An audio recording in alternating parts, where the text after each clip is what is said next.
Why is this park here and not there? Why does this trail exist? How about those houses? Who decided they should go there? Or that this farm should go here? And where are things going in the future? Well, to find the answers to questions like these and more, you can turn to this, the Official Community Plan, or OCP for short. It's a document that guides how the Cowichan Valley's electoral areas evolve and develop in the future. So, how does it work? Well, the OCP starts with a vision and goals.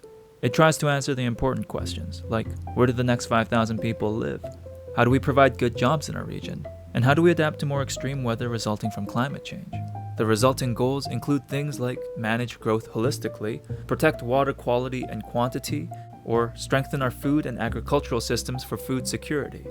From there, the OCP lays out objectives and policies to achieve these goals.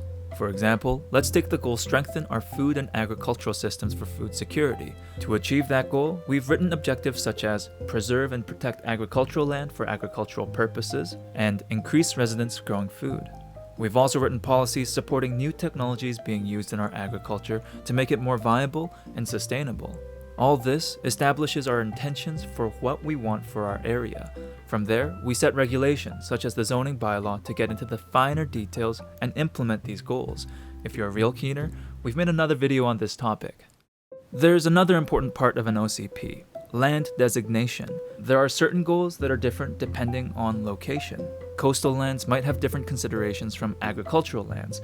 Rural neighborhoods need different policies compared to commercial areas, and some areas will be far more suitable for new development than others. So with that in mind, the OCP sorts all the lands in the electoral areas into categories of designations such as residential, commercial, parks, and agricultural. Each one of those designations will have their own policies, which will then be reinforced with zoning regulations. At the end of the day, an OCP addresses the big challenges a community or region faces and allows us to coordinate our efforts and investment. And that really pays off. For example, the many multi-use trails we have in the Cowichan Valley are in large part due to policies in our OCP that called for these trails to be built. And that's just scratching the surface. There is a lot going on in this document, so maybe check it out sometime.